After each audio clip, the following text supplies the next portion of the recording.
Top 5 teams who have not met the hype this season. Here we are at the halfway point for most everybody. And Garrett, you're not going to like number 5. But they haven't. He would have put him at 1.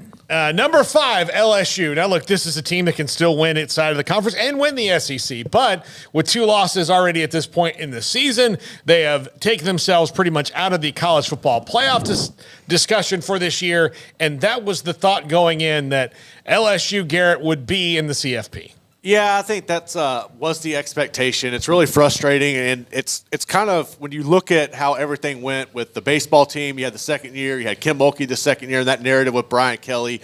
Unfortunately, things just aren't clicking. I think the negligence of how they used Harold Perkins hurt them. You've had some injuries as well. They just don't have a breakout fast running back that can get away from some people.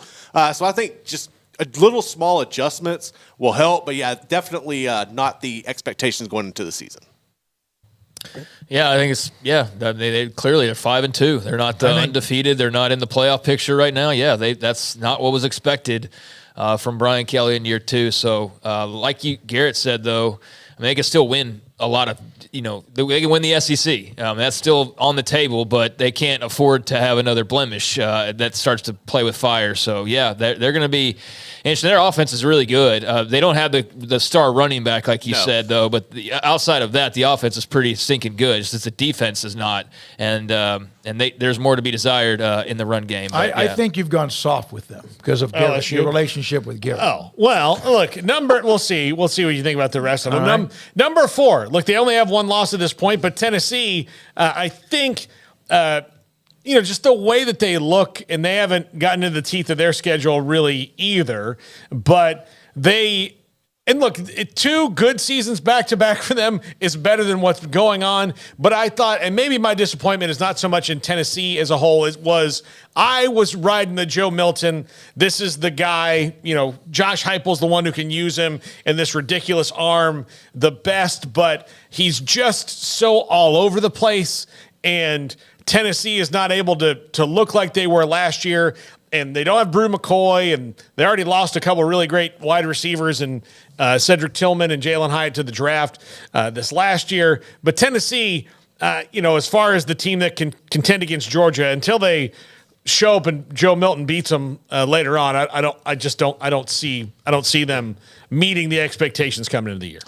Well, I mean, they could go out and beat Alabama this weekend, and that could flip all that on its head. I mean, that's a huge rivalry game, and they would be 5-1 or 6-1 and be bowl eligible with the win against Alabama. So it would mean going and winning in Tuscaloosa. I know, but man, I just think the problem here with Tennessee is just that they were so hyped up last year. It's like everywhere you looked, it was Hendon Hooker, Heisman, Tennessee, Josh Heupel, Jalen Hyatt, Blitnikoff, and so those guys just got so much exposure, and the fact that they hadn't been that good in a while, put it even further under the microscope and blew it up and made it even bigger. So they would have had to have come just unleashing hell right out of the gates to match that, kind of excitement from a year ago. So, yeah, I think it's a slower start, but I don't know that they haven't lived up to expectations just yet, just because they've only got to 1 loss. And if they go beat Bama this weekend,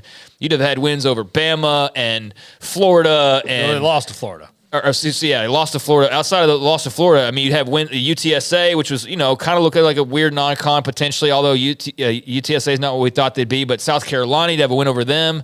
So, yeah, I mean, we'll see. But, yeah, there's just not as much firepower as there was a year ago for sure. Yeah, and maybe it is not fair to say Tennessee, but maybe Joe Milton I thought would be that's fair. A lot better. He throws it far, guys. Did you know that? Why did he leave Michigan? Yeah, I mean, that's a good point. Sometimes, though, it's not – maybe it just wasn't the right system. That's what I think. That. It's just, I always, when I watched him, a gun, an absolute gun, but kind of hit and miss. Yeah, he's Nuke LaLoosh, that's for sure. Number 3, Texas Tech. By the way, it's the second Bull Durham reference I made today. You have. Texas Tech. This team was really hyped, so much so that Joey McGuire even admitted to you when you interviewed him, Smokey, that he asked his team, did I ride the hype train a little bit too much and put too much pressure on you guys? And they've had injuries at the quarterback position. But again, to me, not much of my opinion has changed about them because they very much look like a team that's in year 2 of a system. And Joey McGuire's doing some things on the recruiting trail they haven't done. They've got one of the best NIL collectives going that is set up and ready to go. So while they haven't met the hype, I would caution people on saying that none of this is ever going to work just because they maybe did a little of this to themselves. A little bit, but if you look at the reality of the situation, they're probably right around where they would be in year 2. Yeah, you're sort of damned if you do, damned if you don't. I mean, if he doesn't hype them up, clearly he thought they were going to be pretty good and still probably feels that way, although injuries are impacting that. But if you don't and you downplay it, I mean, I guess there's some positives to that, but you're also trying to go get Micah Hudson and you're trying to build something to make it exciting and, have it be the end-all, be-all. And so you feel like you got a team that can go compete for a Big 12 title, throw gasoline on that sucker, make the expectations known. And so I don't blame him for that, but I do think that probably it makes the losing that much harder because then all of a sudden everybody's jacked up expecting such great things, and when it's not exactly that way, then it feels like twice maybe the disappointment that it otherwise would have been, right, without all of the push behind it. But, yeah, I mean, it's been disappointing. They're under 500. They very well may be even further after the trip to Provo this weekend. I don't think that there's – I mean, UCF you think would be – as close to a guaranteed win as you could find on this schedule at home towards the end of the year. But, TCU, KU, Texas are still on the schedule. So, yeah, man, they're going to have their work cut out for them to go 3-2 in these final 5. And that game this Saturday in Provo is going to be a huge step towards that. I think if they win that game, they'll probably find a way to get into the postseason. But if they lose to BYU, it's really hard to see how that's going to be possible for them because they'd have to go 3-2 down the stretch, and they're 3-4, right? Yeah. So 5 games left. They have to win 3 more of the 5. Yeah, so they have to go 3-1 if they lost to BYU this weekend. So that would be tough. And I'm telling you, and I don't know what's going to happen by them. You never know what happens, but you know that they are ready to roast in Austin. They've been they've got other things and other bigger fish to fry, but that's like a game that then that week comes, and you hope it's a hell of a game, but that could be an ambush right there. Not an ambush, but it could be a tough week. Yeah, absolutely. Number 2, Texas A&M, and they're going to be on all the disappointing lists because they're, again, paying $10 million for a coach, and they're getting not $10 million production. And Sam Kahn really put it great earlier in the show. If you missed that, please go back and watch it. 1,000 times if you want to, if you're an AM fan. But there are all these things, if the recruiting ratings are true and most of the time they appear to be at least close, if they've got all these players and they're still hitting the same wall, he's got a worse record through the same amount of games than Kevin Sumlin did at this point. And Kevin Sumlin was, while he improved the recruiting at A&M, he is not to the level that Jimbo Fisher is. So A&M's still caught in this void of just being good and not great, and this team may not even be good. I mean, they really, depending on how it finishes out, they may not wind up being good again, and then that means you have to find $76 million because you're paying it to Jimbo Fisher one way or the other. So, they are, again, disappointing, and they may not get to even their baseline of 8-4U. Yeah, I think it's pretty self-explanatory, and 8-4 is kind of hard to see right now, but yeah, I don't know what gives here. We talk about the hot seat and buyouts and all that type of stuff. That's a large chunk of change. I don't care about oil prices. That's still $76 million freaking dollars. Yeah. Come on. And what are we doing? What do we even do? What kind of contract is that? What the hell? That couldn't be better spent somewhere else. You couldn't find a coach anywhere that couldn't have done that for half the price tag. Mm-hmm. It had to be Jimbo. It had to be that much money guaranteed.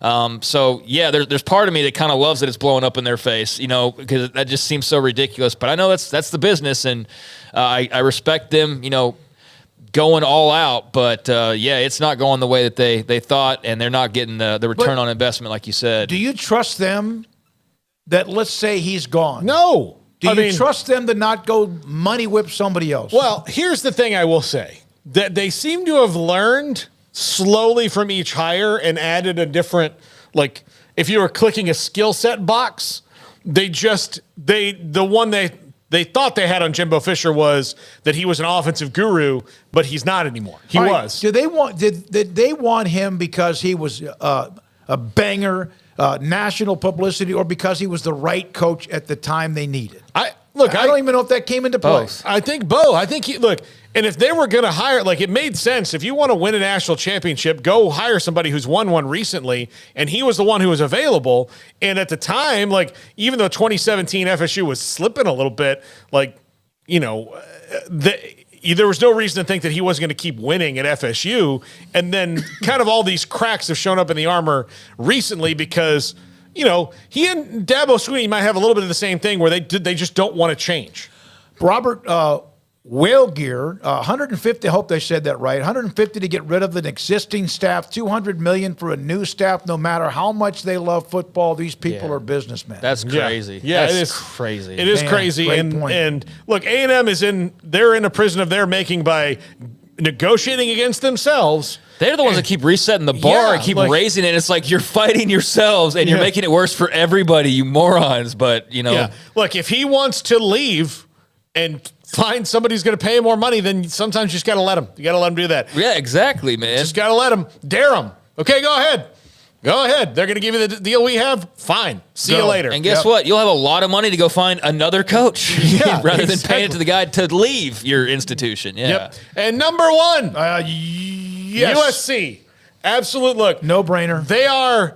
They were supposed to be, this was, okay, Caleb Williams, year 2 at USC, year 3 overall, back-to-back, like Chase and Archie Griffin. The defense is better because they went and got the players in the transfer portal. But overall, and I think this is Lincoln Riley's coaching style, he needs to get a dude with him who brings physicality, who coaches that. He's the finesse guy, and that works out great to a certain point. But when you see when they lose, look, the Utah losses last year and the Tulane losses, I think the differences in those very close losses that were shootouts was when Tulane and Utah had to get physical, they made it physical. When Georgia beat them in that ridiculous shootout, Georgia got physical when they had to get physical, and USC can't do that, and Notre Dame started out physical. They were in a cage match from the jump, and USC is like, I don't know if we signed up for this. Yeah. And that's where he's got to change. So he has to bring somebody, a defensive coordinator on who just has that attitude. On the earlier show, I said, look, the offense is Hollywood. It fits them. Like, the offense is totally a Hollywood. They got to get better up front, but offense is totally Hollywood, and the defense is Bakersfield. All right. They got to make it match it up. Did he also take the strength and conditioning coach from Oklahoma with him? I don't remember that. I mean, usually they do. I don't know. I'm not sure if they did or not. Okay. Craig, any thoughts about USC? We wrap it up? No, I think he kind of just hammered it home. Yes, I mean, I still say, though, they've lost one game.